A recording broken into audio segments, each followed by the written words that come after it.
Pourquoi ma candidature et pourquoi une initiative? Eh bien, simplement parce que l'université de Versailles-Saint-Quentin, notre université, est d'une certaine manière en dormance. Il y a d'un côté l'université Paris-Saclay, dont nous sommes membres fondateurs, et puis il y a d'un autre côté le département des Yvelines, avec son monde économique, son monde social. Ça fait les deux polarités de l'université. Il faut que l'université de Versailles-Saint-Quentin soit initiatrice, soit force de proposition, voire même un peu aiguillon dans Paris-Saclay, pour que Paris-Saclay tourne son regard vers nous. Et puis il faut que nous développions, que nous renforcions, que nous redynamisions les partenariats avec le monde économique.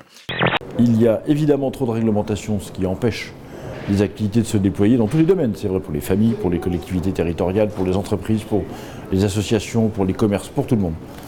Et d'un autre côté, il y a un minimum de règles à adopter sans lesquelles, encore une fois, la compétition n'est pas égale et il faut qu'elle le soit. Donc il faut les deux, assouplir les règles et en même temps faire en sorte que les règles, une fois assouplies, s'appliquent pour tous. On peut constater qu'on a eu une baisse d'à peu près 25% de nos aides PAC et ça impacte directement nos exploitations agricoles. Et aujourd'hui, on est vraiment dans la crise parce que j'avais noté l'exemple d'un jeune agriculteur qui s'installait sur une moyenne de 100 hectares en 2013. Il va perdre 32% de son revenu disponible. Et comme le disait Christophe, vis-à-vis de nos voisins allemands, on a un écart d'aide de l'ordre de 150 € hectare. Donc c'est quand même très très important. Voilà.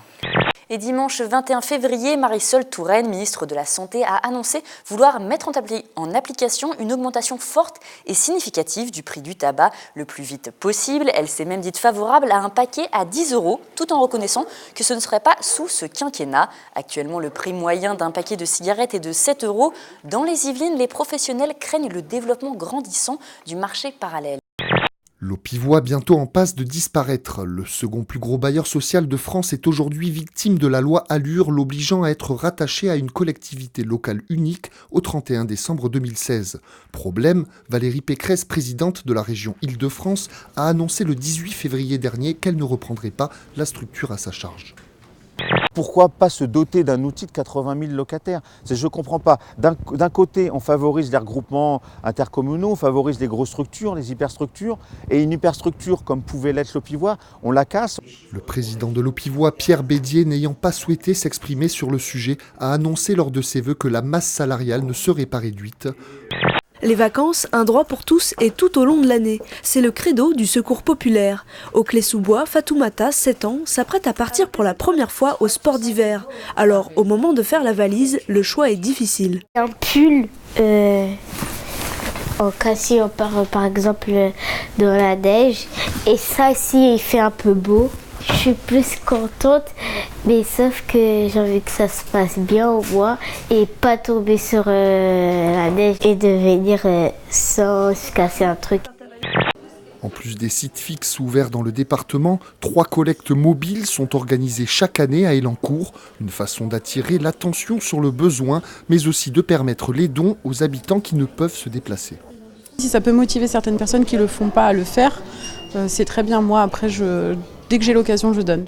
Et hier, vous avez découvert l'histoire du site de Météo France à travers celle de son fondateur. Aujourd'hui, dans un second épisode, nous vous proposons de revenir sur l'évolution technologique des prévisions du centre qui fête ses 120 ans cette année. L'eau, la boue est rentrée également dans le chalet, toujours par derrière. Donc tout s'est accumulé ici. Christophe Rousseau est l'une des victimes de l'inondation du quartier de la Boissière à Plaisir. Ce vendredi vers 7 h du matin, une rupture de canalisation de 60 cm de diamètre à proximité de l'école Alain Fournier a entraîné une submersion partielle du secteur. L'incident a entraîné des dégâts chez les habitants. Après la représentation, les spectateurs se pressent dans les écuries.